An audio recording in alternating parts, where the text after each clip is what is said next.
Continue. Okay. Welcome to the 5th Technical Assistance Webinar, the Community Services Block Grant Fiscal Year 2020 Annual Report and Process. I am Renika Carr, Program Specialist for the Office of Community Services.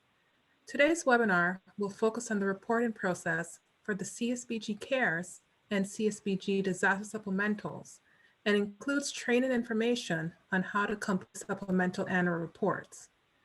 Today's presenters will include myself, Monique Alcantara, Management and Program Analyst for OCS, Katie Kujawski, Research Director for the National Association for State Community Services Programs, or NASCAS, and Muska Cameron, Csbg Deputy Director of Research for NASCAS. Next slide. The webinar will provide important information for Csbg CARES and Csbg Disaster Supplemental Annual Reports. We will provide the reporting strategy, reporting system, and reporting requirements for the supplemental annual reports.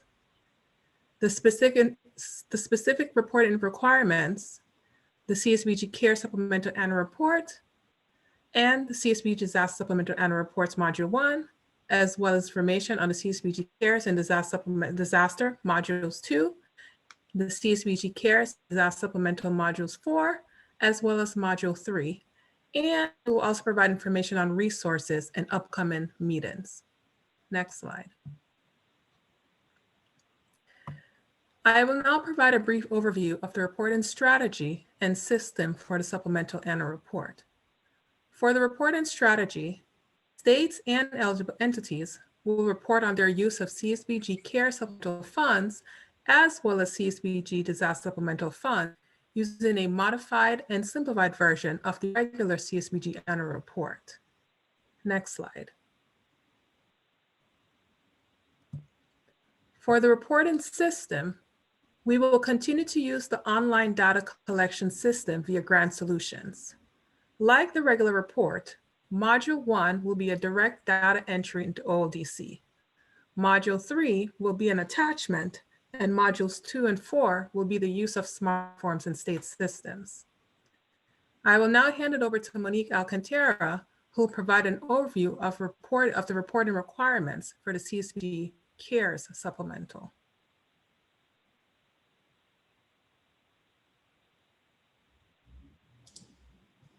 Thank you, Renika.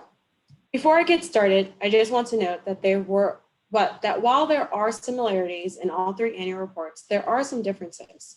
Today's presentation will really discuss those differences as we move forward.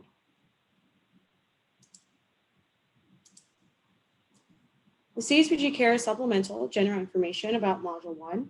It is modeled after the Csbg annual report and aligns with the Csbg CARES state plan that states submitted September 1st, 2020.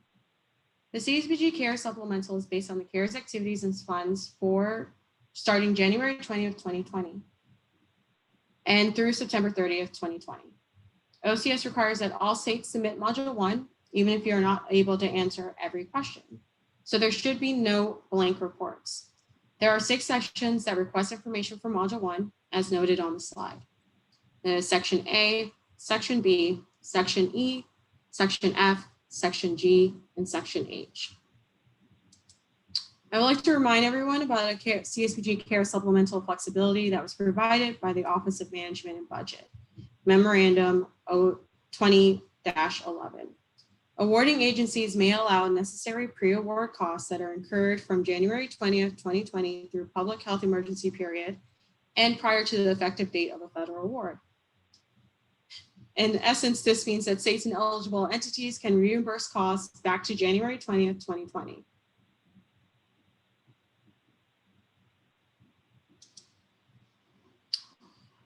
As previously noted, states were only required to submit the Csbg CARES state plan one time. States may update their CARES state plan, but there's no requirement to do so. We did want to take this first opportunity to briefly share what that means for the Csbg CARES Supplemental annual reports for the next few years. All states are required to report Module 1 for fiscal year 2020, fiscal year 2021, and fiscal year 2022. With the exception of states that were impacted by the minimum and maximum allotment, the final CARES supplemental annual report will be the fiscal year 2022 Csbg CARES annual report. States that were impacted by the minimum and maximum allotment will submit their final Module 1 report for fiscal year 2023. All eligible entities are required to submit a report for fiscal year 2020 through fiscal year 2023. We understand that for the first year, Module 2, Section A and Module 4 may be blank. However, all eligible entities still should submit reports. Eligible entities that receive their award before September 30th, 2020 will submit their final Csbg CARES supplemental annual report for fiscal year 2022. Eligible entities that receive their award after October 1st, 2020 will submit their final Csbg CARES supplemental annual report for fiscal year 2023. We will continue to provide guidance for the requirements of the individual fiscal year 2021 through fiscal year 2023 reporting, but did want to provide the overall reporting requirements. Now I'll briefly walk through each section of Module 1 of the Csbg CARES supplemental annual report. Section A requests information on state administration of Csbg CARES supplemental funding. This information will pre-populate from the Csbg CARES state plan. Please update any information as necessary. Section B should be specific to CARES goals only. OCS anticipates progress for the next 3 years for reporting. Therefore, this year, we are really not expecting that all goals are accomplished. That being said, we also know that all goals may not be accomplished when you are submitting your final report. We are not looking for perfection. We are looking for continued progress and improvement throughout the years. Also, a new question for Section B is lessons learned. We want to be tracking these as we go rather than trying to collect all the lessons learned at the end. As you know, Csbg received 2 supplementals within a year of each other, which was not something that we had happened before. So we want to make sure that everything that we're learning during this process, we're keeping track of as we go rather than tracking it at the end. The next section that requests information is Section E. Within this section, we are requesting information only for CARES funds. We are requesting allocations, obligations, and expenditures as a new way of reporting for the CARES and disaster supplemental. So I am going to take a moment to define these terms and expectations, but please know that we are planning to do a more thorough webinar that's solely focused on Section E and defining these terms and the expectations. Allocations are based on the formula amount. Therefore, this is how you plan for the usage of funds based on the requirements of the Csvg Act. So for eligible entities, as reported in E.2, that is the not less than 90%. For admin funds, that is no more than 5%, which is reported in E.4. And for the remainder discretionary, that is what's remaining after you allocate the funds for the eligible entities in the admin. Meaning remainder discretionary can be anywhere from 0 to 10%, depending on how you quote, budget, and quote the Csvg award. Since states should plan their usage of funds upon receiving the award based on the award amount, and the majority of states receive their full award on May 8, 2020, the allocation will not change from year to year. As the states impacted by the minimum maximum allotment received additional funds, the allocation will change in year 2 and then should remain the same for future years. The obligation is the amount that the state obligates through a contract or a grant. So as you see on the screen, it says the contract or grant amounts. Depending on how the state chose to obligate these funds, this amount may change from year to year. Lastly, there are the expenditures. This is the actual amount spent for CARES prior to September 30th in this first year. So if you obligated and spent $500 before September 30th, then the obligation and expenditure would be the same. However, if you obligated $500 before September 30th, but only spent $300, then the obligation and expenditures will be different. This will vary from state to state. If you have any questions, please feel free to reach out to OCS, specifically David Berry. I also want to bring attention to 2 new questions that we have in the CARES and Disaster Supplemental, which are E9 and E10. This will be the first time that we're requesting this information, but we do plan to start requesting this information for the regular Csvg annual report as well in future years. E.9 auto-populates from E.2, E.4, and E.7 and is read-only, meaning you will not be able to update your responses in E.9. In order to update them, you will have to return back to E.2, E.4, and E.7 as applicable. E.10 also populates from E.2 and E.4 and focuses on the obligations as well as the carryovers. States should add any carryover to E.10. That being said, there's no carryover for year one because the first time that you receive funds for CARES is in 2020, and this is their first time reporting on it. Excuse me. For the states impacted by the minimum and maximum allotment, I just want to reiterate that the allocations will change. So for your first year of reporting, please only include the CSBG funds awarded on May 8th and within your allocations. For the other states, that does mean that if you received all your awards on May 8th, you're going to include the allocations for all of your awards in year one, and then that amount will not change for years 2, 3, and 4 as applicable. And then for the minimum, for the states that were impacted by the minimum and maximum allotment, when you submit your second year of Module 1, you will update the allocation to include the CSVG funds that were awarded on January 12th, 2021. Moving forward to Section F. Section F is about training and technical assistance. We are requesting that you describe any training and technical assistance activities funded by or about CSBG CARE supplemental funding only. This includes any trainings that were funded by administrative funds or any trainings that were funded by remainder discretionary funds. Again, these activities can date back to January 20th, 2020. Section G, we're asking that you describe any state linkages and coordinations for CSBG CARE supplemental activities. You'll note that we have 2 new options under G.1, emergency management, as well as public health and disease control. And then we are also asking for questions about lessons learned in managing state linkages and communication, or in other terms, partnerships, as it relates to CARES. Section H is about the monitoring, corrective action, and fiscal controls. This is an optional section. Please only update this section if you made any modifications based on your CSBG CARE supplemental. However, since you're also submitting Module 1 of the regular CSBG annual report, we're not really expecting a large response for Section H. So again, only report Section H if there were any changes to your monitoring based on CARES supplemental. And with that, I'll pass it back to Renika. Thank you, Monique. I will now provide an overview of the Module 1 report and requirements for the CSBG Disaster Supplemental Annual Report. Next slide.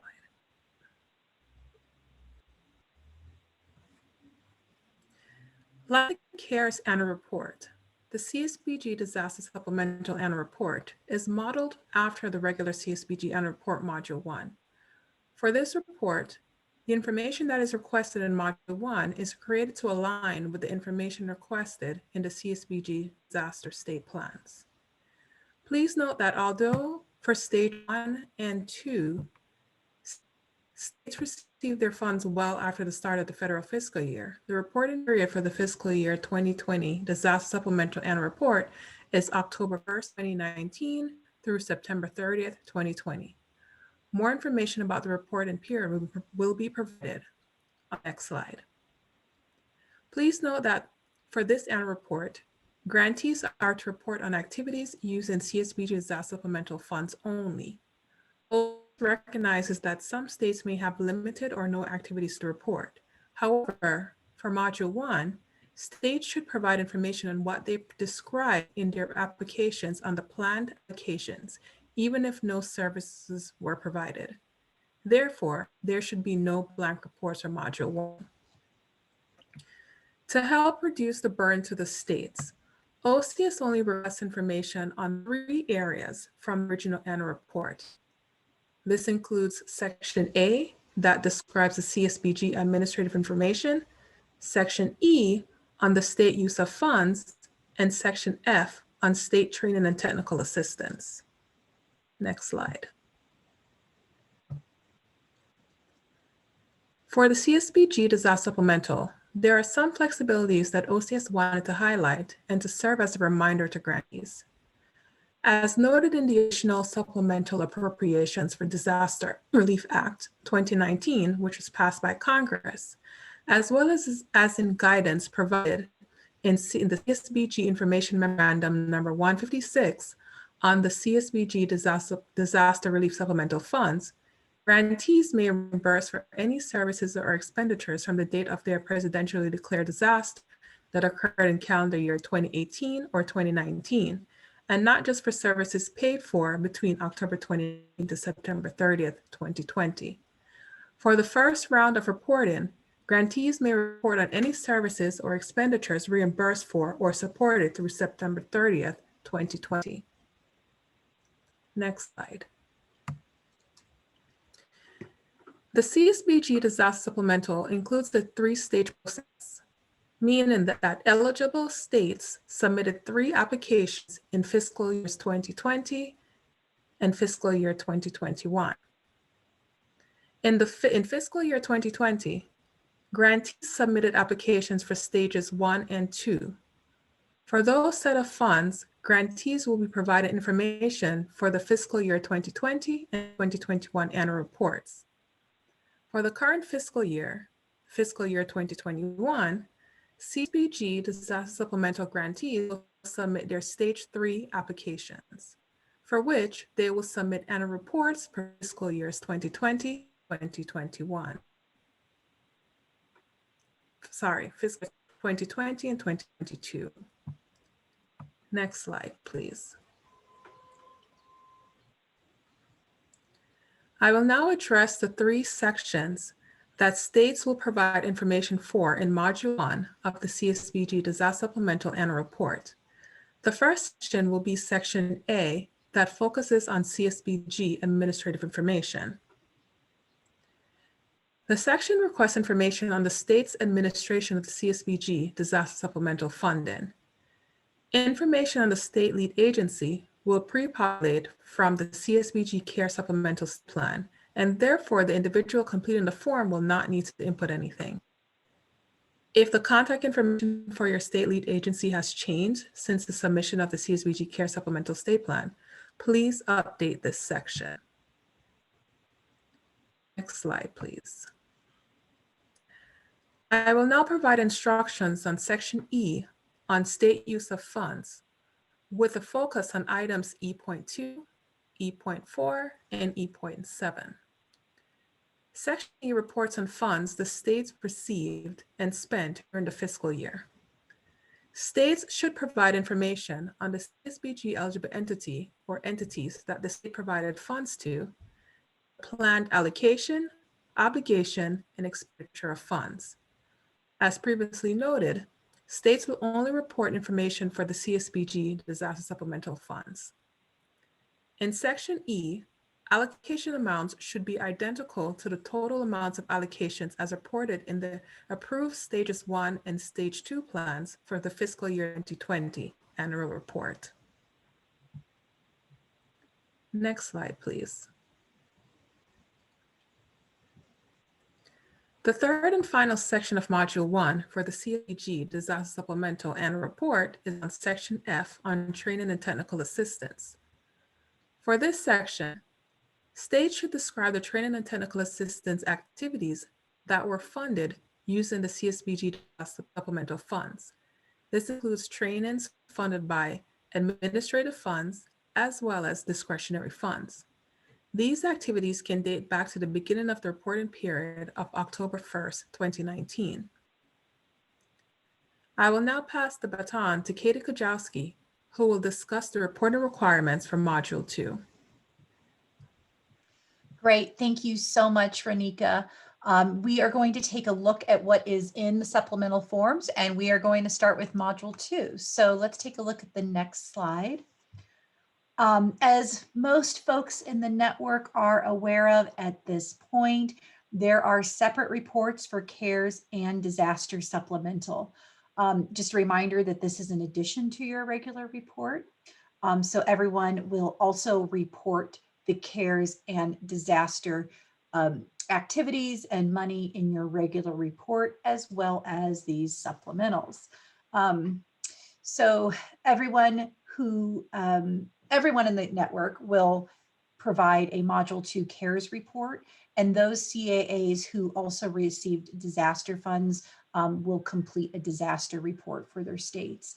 Just a quick note to state offices that you will need to submit a report to OCS even if your CAAs did not spend any of either supplemental during the time period. Next slide, please. In Module 2, CAAs will report on sections A and sections C of Module 2. Excuse me, they will not report on section B. So this is only the expenditures and the allocated resources. There's also an opportunity for a narrative that we will take a look at later. On the next slide, following regular reporting guidance, the reporting period for modules 2 and 4 are your state reporting period. Just remember that CAAs could have spent CARES between January 20th, 2020 and September 30th, 2020, but you'll report on your state reporting period. And that's the same for the disaster funds. On the next slide, please. This is the expenditure form. You all should be pretty familiar with this. This is where you're reporting your CARES or disaster supplemental funds that was spent during that reporting period. Also note that there is a new data point here, A2, which reads amount of CSBG supplemental funds allocated during the reporting to the reporting entity. So this is the formula amount that you received, not including any discretionary funds. This number should match Module 1 E2 of the state report. And this amount should not change from year to year because it's your allocated amount. On the next slide, please, we have a new data point, A6. This is the opportunity for community action agencies to provide details on activities that are not already included anywhere else in the report. And it's a narrative form, so you can provide information to your state office and OCS as you see fit about how you spent these particular funds. Module 2, Section C on the next slide is where you report your allocations. So for the CARES report, this is where you would report your CARES allocations. For example, if you received Head Start CARES or CARES for LIHEAP, for example, they would go in those appropriate line items, either Head Start or LIHEAP. But that's just those CARES allocations, right? There will be no state, local, or private resources that you'll need to be reported, that will need to be reported. If a cell is grayed out, it's not open for data entry. And just to note that the disaster module 2 has even more limited options than the CARES. And that is because of the way the money was delivered from Congress. So let's take a look at, I mentioned module 2, section A has a new data point, A2. So many folks might ask, well, how are the allocations in section A different or similar from the allocations being reported in section 2 of module 2, or I'm sorry, section C of module 2.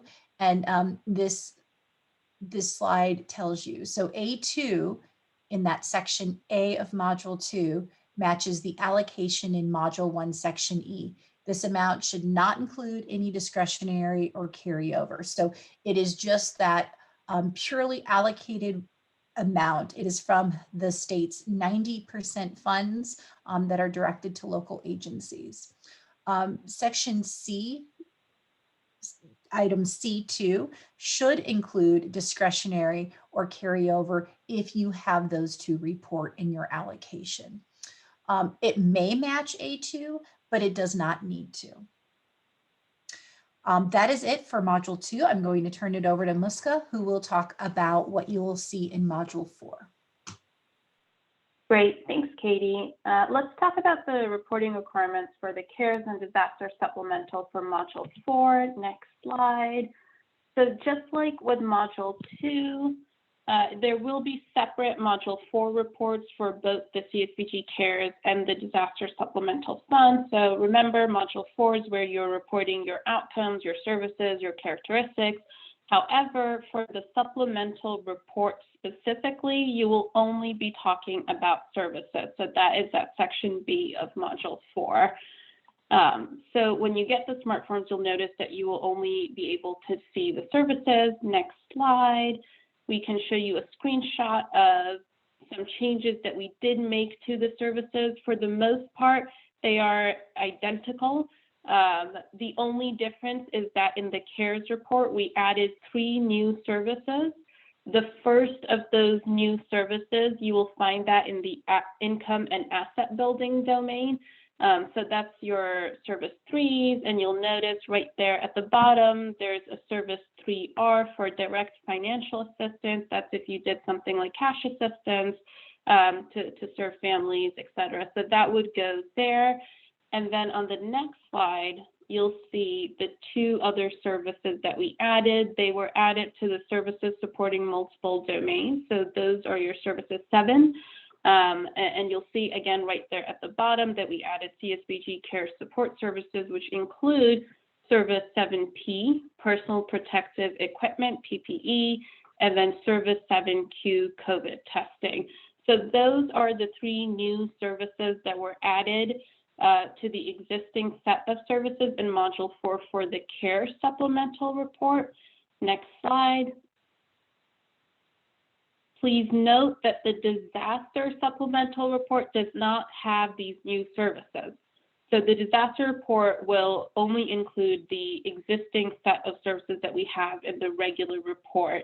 And that is just because, you know, we wouldn't be talking about PPE except under CARES, right? Because that's just the situation for the emergencies that these were addressing. So that's really it for the changes that were made to Module 4. So just moving on to some general information about submitting your Module 2 and 4 forms. So states can use the smart forms, or they can continue using their state systems to submit the supplemental reports. For those using smart forms, just like in the regular report, your form is going to come pre-populated with your eligible entity name, with the DUNS number, and with your state name. If you do not see these things at the top, please stop and reach out to either your state office, or if you are a state office, reach out to NASCAS, and we should be able to get that squared away for you. Again, just another note, you want to make sure that the smart forms are working for you before you begin data entry. So you want to make sure nothing became corrupted in the coding along the way. So the first thing to check out for is going to the Outstanding Errors and Warnings tab and making sure that you are seeing the Export to XML button, because that means your form is working correctly. If you do not see that button, the form has become corrupted along the way. And again, you want to reach out to NASCAS if you do notice that. But either way, you just want to make sure that you're checking for these things like your name, DUNS number, state name being pre-populated, and the export button.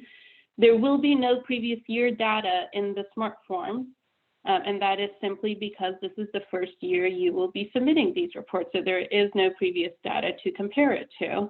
And then for states using a state system, just like usual, you want to check out the vendor portal and look at that additional fields document to figure out how to populate those identifying fields at the top of the XML. There's actually a typo here. We'll correct that for when we post the slides. It should say to populate the XMLs, not the smart forms with the right identifying fields, because you're not using smart forms.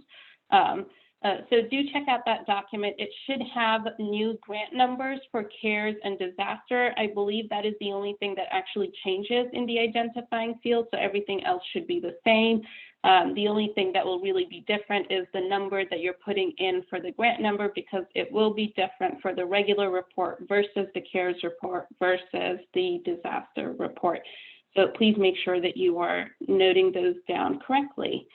And with that, that's really it for modules 2 and 4. And I'll pass it back on over to Monique to walk us through module 3.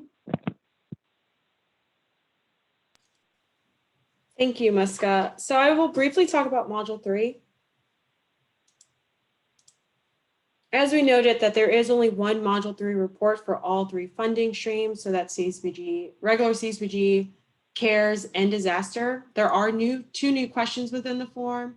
The first is to identify the funding stream, and the second one is to identify the reporting status. So you'll see that the questions to identify the reporting stream is simple. Does this include CSBG funds? Doesn't this include CSBG CARE supplemental funds? Or does this include CSBG disaster supplemental funds? You select yes or no for all 3.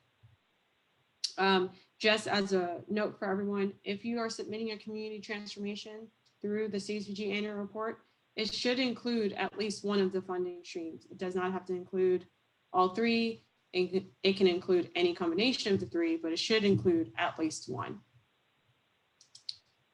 The other new question, again, is identifying reporting status. So this will be your way of saying, hey, this is a new transformation that we're reporting, or one that was previously submitted, meaning that you submitted it to OCS in 18 or 19. Just a quick update about some resources and upcoming webinars. As a reminder, we do have all this information on our OCS website, including the grantee toolkits, the fiscal year 2020 CSBG annual report webinar, smartphone refresher, and the OLDC refresher. And we do have some upcoming webinars. My apologies, that will be updated. The first webinar is about the CSBG state plan OMB clearance, which will be recorded, and we will have some live office hours to discuss any questions. And then we have the webinar about Section E, usage of funds, which will also be recorded. And then we do have upcoming office hours. We will provide more information about how this will work, but essentially OCS staff will be available on June 4th between 1 p.m. and 4 p.m. Eastern time to answer any questions that you have about this webinar and the other 2 aforementioned webinars about the CSBG state plan OB clearance, as well as the usage of funds. Thank you so much. And that is all.